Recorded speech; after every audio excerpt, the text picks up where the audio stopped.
Giving feedback is always an important responsibility of any leader. And in this episode, I'm going to show you how to give feedback in 4 simple steps.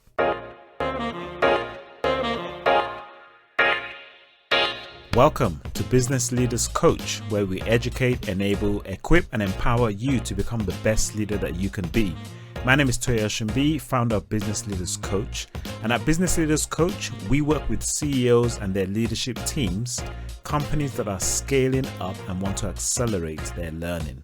On this podcast, I bring you practical steps that you can apply in your leadership today. We draw wisdom from some of the best business books, bring on guests and entrepreneurs and authors as well. You can go to businessleaderscoach.com/podcast, subscribe so that we can send each episode and any templates or tools that come with these subsequent episodes. Now, one of the challenges leaders face when it comes to helping their people to develop and grow is having that ability to give feedback. Now, this is usually one of the areas where I find many people find it challenging either to give and sometimes to even receive. But more important, how to give this feedback. Many times people will come to me and say, how do I do this?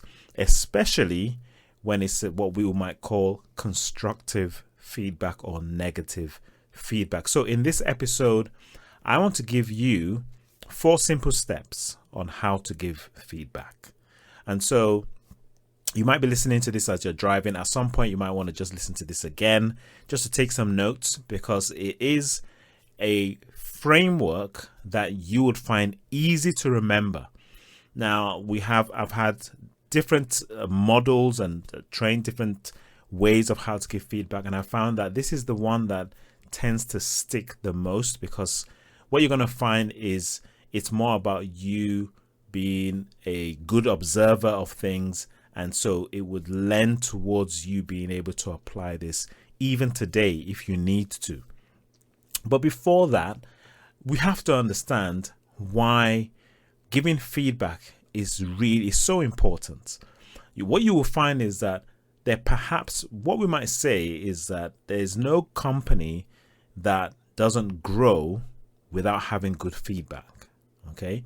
And if a company or team is not growing, then typically one of the problems definitely is that they're not giving feedback. They're not getting the right feedback in order to apply. Now, feedback comes in many ways. The data that we receive on whether it's our sales or revenues or all these NPS scores, that's part of feedback as well. But what we are also looking at is more of the interactions between individuals, and as a leader with direct reports, one of your responsibilities is to be able to give feedback in a way that can help the individual. And so in these 4 steps that I'm going to give you, it will give you the practical skills of knowing exactly what to say, how to say it, and how to get the end result, which is that you want the person to take that feedback on board. So first, let's start with the very important question. What is feedback? So I've looked at different definitions, and I always love this definition that I'm going to read out right now because it does give a good end goal. So feedback is information or opinion that one gives to someone on their performance, on the execution of a task, on their behavior, or on an outcome, with the purpose of developing them. Now, typically when I ask people when I'm training or coaching about what stands out from that definition, 9 times out of 10, people will hone in on that last part of the statement, which says with the purpose of developing them. And the reason why I think that people gravitate to that statement is because people receive feedback, but not all the time is it coming with that intent of developing the person. And I think it's something that every leader should have that in mind, is that, is this going to help this person get better? What I'm about to say, is it going to help them get better, or is it just information? And so how we then say and give this feedback is absolutely important, because you really want that person to know exactly what it is to change or what it is to continue doing. And if it's not said in the right way, then obviously this person won't see it as it's for the purpose of developing them. The second thing is also, why is feedback important? Well, definitely there are a number of reasons. One of the reasons is, as I said earlier on, an organization will not grow if it's not receiving feedback, and individuals would not grow. They won't grow without good feedback. Feedback is part of how we grow. When you think about a child learning how to walk, getting up, falling down, getting up, falling down, taking 2 steps, 3 steps, that's feedback. Feedback is where you're able to look at what you've done, assess, and then maybe go back in again and tweak a few things. So this whole journey that we are on, when you think about even the organizations that are building apps these days, you find that there's 1.0 version, there's 2.0 version. They'll ask you a few questions because it's an iteration. And we are now living in that kind of world where we've come to understand that what's called the feedback loop is part of what helps us to progress. And so it needs to be applied to individuals. So if you are a leader of a team, you want to start figuring out how you can start giving each other feedback. And that's what I want to pass on to you today. Now, if I was to go a bit further, something that I actually wasn't planning on saying, but before we can even give constructive feedback, you need to have clear goals and clear expectation. And maybe down the line, I will record another podcast on setting clear goals and expectations, because that has to be the first thing in place, that there's a clear expectation of what's expected of me, what are the behaviors that I'm called to demonstrate.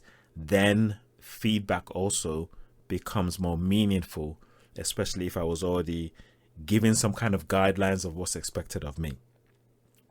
Another area why feedback is so important is because that's one of the reasons why employees are disengaged when there's not enough feedback. They don't know whether they're doing well or not.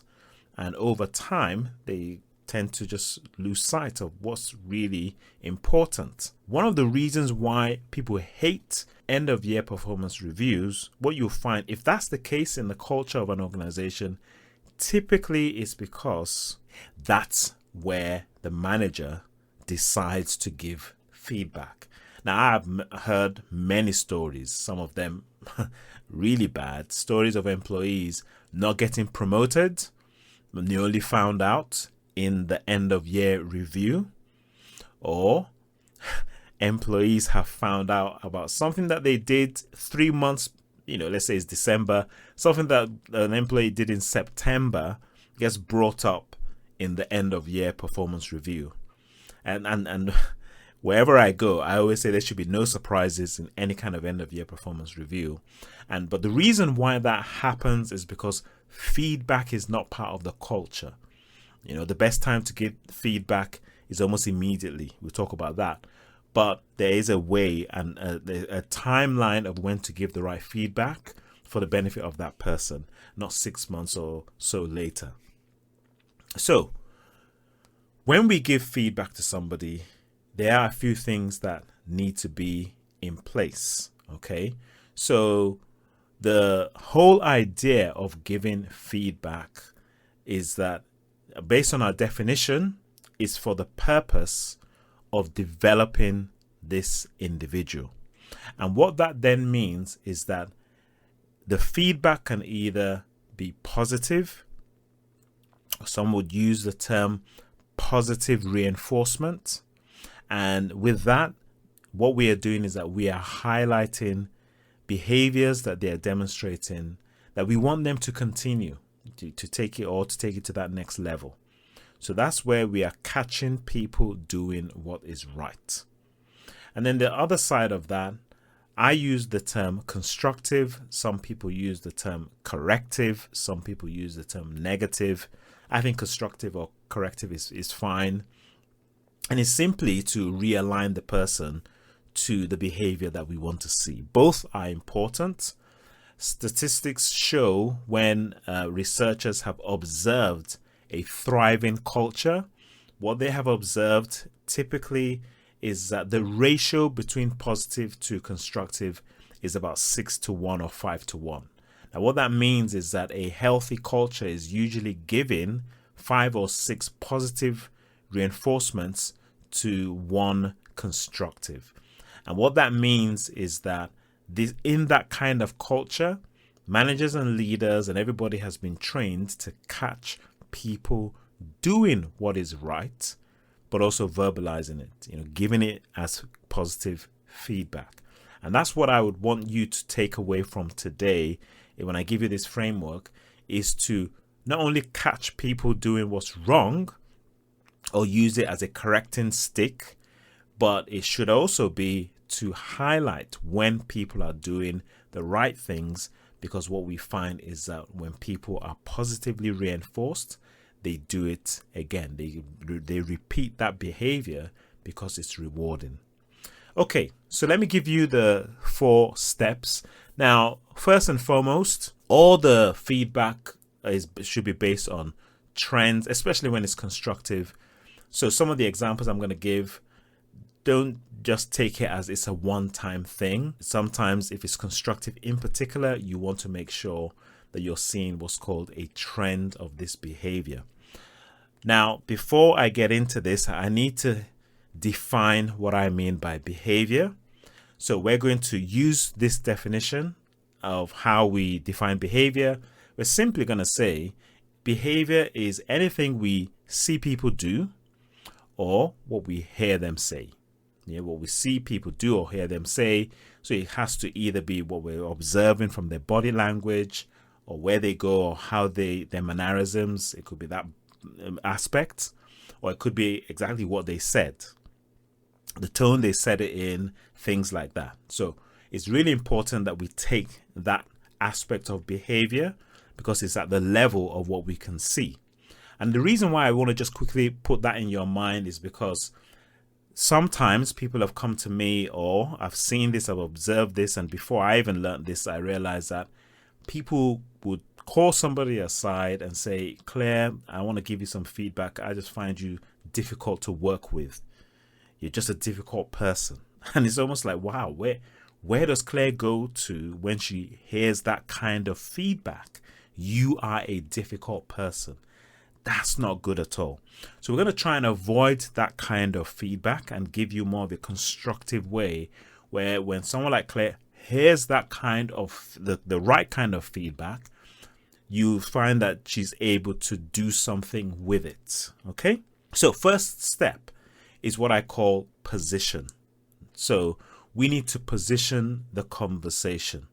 Now, what I mean by positioning is that we need to be very much aware of when to give the feedback. Okay.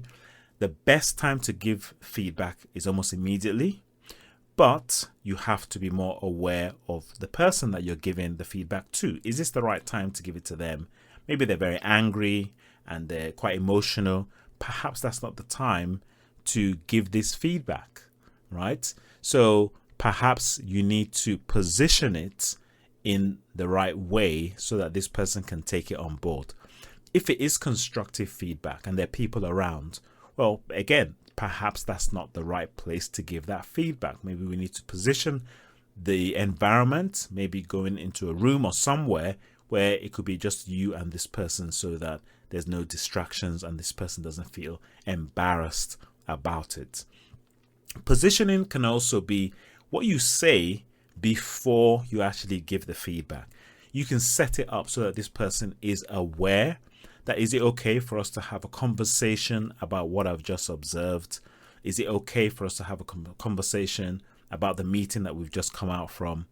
Now, one of the things that you notice in what I've said is I have not used the word feedback. In Your Brain at Work by David Rock, he specifically says that based on the research, that what they found was that whenever people use that term, can I give you some feedback, that it literally did something to the brain where the person shut down or clenched up or just became more defensive, because it's almost like, what are you about to say? And so I will encourage you to refrain from saying, I want to give you some feedback. And it doesn't matter, even if it's positive or negative or constructive, just let's try and eliminate that actual word feedback. But what you're trying to do, the reason why I mention of the positioning, is that you want to make sure this person knows that they're going into a conversation, right? And it's about a specific event or time or something like that. So that's the positioning on it. Now, if you know that maybe it's going to be tough and that it actually could end up getting quite emotional, you can still position it and let them know that I would like us to talk about this, and just to stay focused on what it is, so that we don't go off track. Are you okay with that? Something like that might just guide the conversation. But you can do it even if it's a positive feedback that you're trying to give, because if you're doing it that way, then you're not also setting things up that, oh, whenever I say, can we have this conversation, then I know that you're going down the constructive or negative route. So you maybe just as a pattern of behavior, you might also always want to position it so that the person isn't so much aware of whether you're going down a positive or negative route. Many people are aware of what's called the sandwich approach, and that's definitely not what I am encouraging here, where you say something to fluff the person up and then you go down the negative and then you end it out with a positive. That has proved to not work, because people say, why don't you just cut to the chase and tell me what you really want to say, rather than packaging it with a positive at both ends. So it doesn't work, and I'm not encouraging that at all.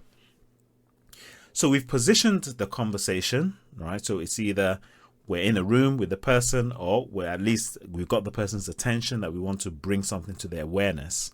And that's P. So that's the first step. Then the second step is now the action. And now here's where we're going to use our definition of behavior to our advantage. Remember, I said that behavior is what we hear people say and what we see them do. And so what you want to do is you specifically want to pinpoint the behavior you saw. Okay, so let's say, and we want to encourage more positive. Remember, I said 5 to 1, 6 to 1.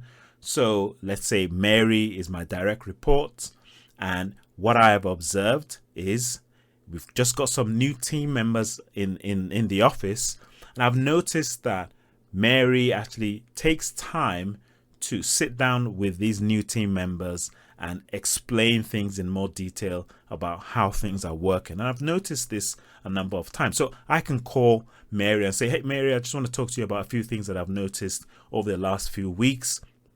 When I come in, what I notice is I see you sitting down with Bob and with this person and with this person, and really going into details, explaining things about how things work here. Now, what I have just done there is I have pinpointed the behavior. Interestingly enough, I was training a group 2 months ago, and one person said to me, you know what, Toye, sometimes I actually even find it hard to give positive feedback. And I said, why is that? And he said, well, it's because all I can say is you're doing a great job. And then I said, what about receiving positive feedback? And he said, yeah, same thing as well. And I've actually asked quite a number of people who said, oh, I don't like positive feedback. And I said, when I asked them why, typically they will say it's because all they can say is that you're doing a great job. Now, what I want to highlight here by using this example is that the reason why people get fed up of sometimes hearing what we might even say is positive is because there's no meaning to it. What do you mean by you're doing a great job? What I have just given you with the example with Mary is we've pinpointed behavior. Did you notice when I've observed you sitting with the team members, describing things that are going on, explaining in detail? That's something that she can become aware that that's something that I've actually done.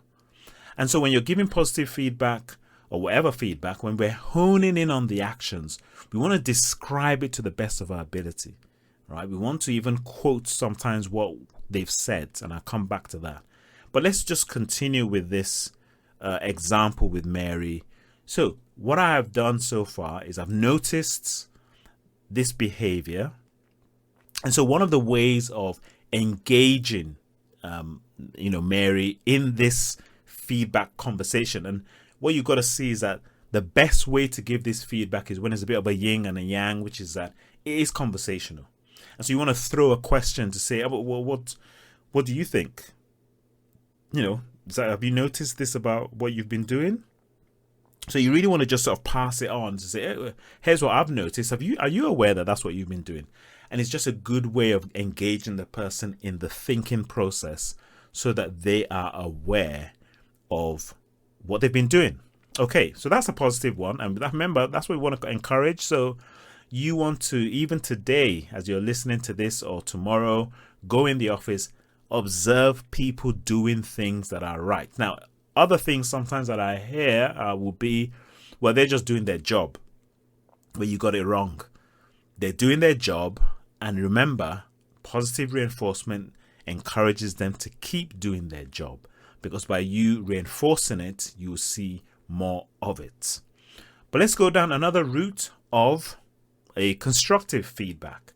So let's say that I've noticed a trend, and especially when it comes to constructive feedback, we want to make sure that it's not just a one-off. Now, if it was a one-off, something that is definitely going to be disastrous, we absolutely we step in. But if it is a one-off thing that is kind of trivial, is this the person's pattern? We don't want to give the feedback immediately.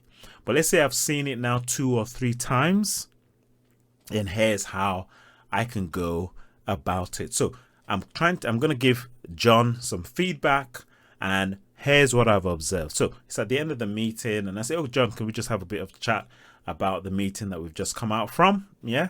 And I say, well, I just want to mention something that I've noticed, and it's happened at least 3 times. Every time Julie's talking, what I've observed is that halfway through, when she's just talking about something, you've come in and sort of cut her off. That's what I've observed. You see there? I've pinpointed a behavior. I've pinpointed a trend. Now, here's what I'm going to do. And this is the phrase that you can always guarantee makes it conversational. Would you say that that's a fair assessment, John? Would you say that's a fair assessment? Now, well, we don't know what John's going to say. He might say, well, I'm not aware, whatever it is. But what you've done there is you've pinpointed the behavior. Remember, I talked about Claire, and I said, Claire, you're just so difficult to work with. Can you see that Claire doesn't know what behavior is making her being difficult to work with? If perhaps it was an area of, well, whenever I try to pass things on to you, I've noticed that you just turn away, or whatever it is. If we're able to pinpoint the behavior, then Claire can say, oh, wow, okay, that's something that I'm not aware of, or that's something that I can definitely handle. I can deal with that. Okay. So we always want to pinpoint the behavior. Okay. So just think of different examples. Observation is always going to be your best friend. So let's go back to Mary, who's helping out with these individuals in the team.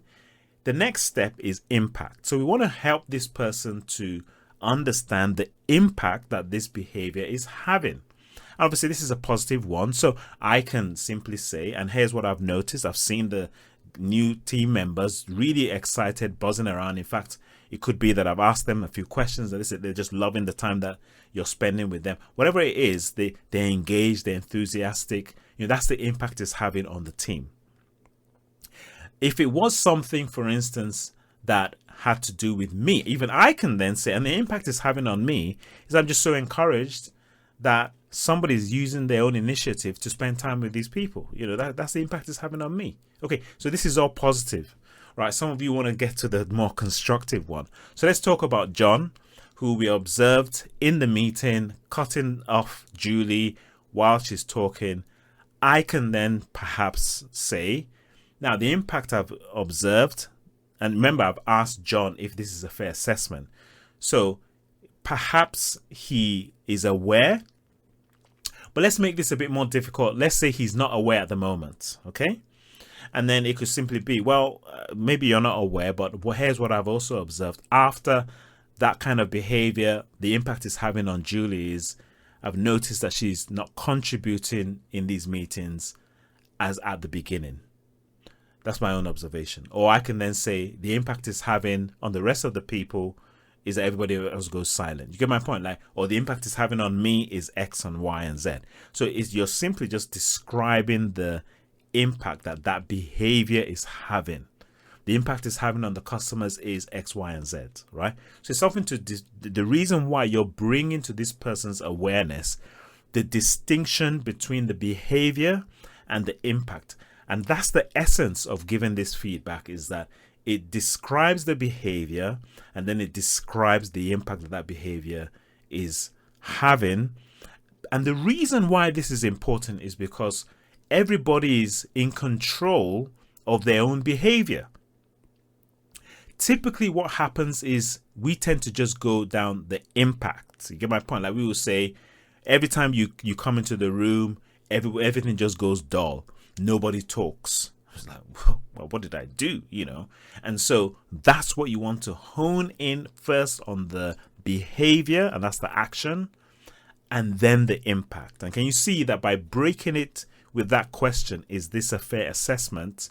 You're giving that person the opportunity to actually even reflect and think, yeah, is that my behavior? And the reason why I train it this way is because when you do it that way, which is that you allow the person to reflect on their behavior, by the time you get to the impact, they will realize that, okay, at least this is something that I can be in control of. And then the last step is then do. Now, it could be do or it could be don't, right? It's D. If it is a positive behavior with Mary and the team members, keep on doing it. It's as simple as that. You don't really need to say more.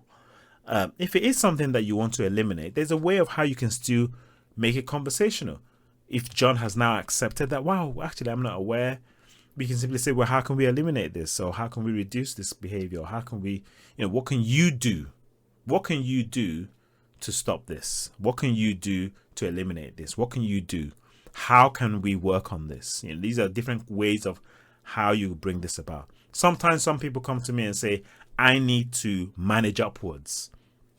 Same process. Here's what I've observed. This is the impact it's having on me. What can we do when this happens next time? And if it's a good manager, a good leader, that manager or leader should say, oh, wow, I wasn't aware of that. But when it happens, sometimes the two of you might be able to come up with a trigger, a slogan or something that is said to remind the leader that, oh, you're behaving this way. These are ways of how you can actually agree on moving forward. Okay. So I hope that this short sort of mini, almost like a training podcast, has helped. Please email me, toya@businessleaderscoach.com. If you have any further questions around this, or if you have any other area that you want me to break down something like this, something very practical. So what are the 4 steps? The 4 steps are, first of all, number 1, positioning, always making sure that it's at the right time in the right place where you are giving the feedback. And it doesn't matter if it's positive or constructive, still try and make that the pattern where you're positioning things in the right way. The second is action, making sure that you're honing in just on the behavior. You're talking about what the person said or what you saw them do. Right. And so if it was observing your salespeople, maybe you want to observe the questions that they were asking and then the impact it had. Yeah. And if you're saying that, well, there are more difficult situations that I face, typical ones that come up will be, somebody comes into the office with body odor. Somebody has a big challenging situation in their life, and yet they're not delivering results on their performance. All these tricky ones. Look, it's the same thing. Yeah, it will be the same thing. Here's what I have observed. Is this a fair assessment? Are you aware? Even if it's the body odor. I know it might be tricky to say this, and obviously the positioning of that will have to be right. And in some situations, you might get the right person to give this feedback. So if you're a male person and you have a female team member, perhaps you might not be the right person to give this. And in some cases, you are. I mean, I've had that actually. And if it's done in the right way, remember, everything is done with the intent to benefit the person. And what you'll find is that if feedback is given well, eventually that person will thank you, as long as they're in their right mind. So I hope this has helped. This is Toye from Business Leaders Coach. Today we've talked about how to give feedback, 4 simple steps. Go to businessleaderscoach.com/podcast if you haven't yet subscribed. And I look forward to speaking to you soon. Thank you.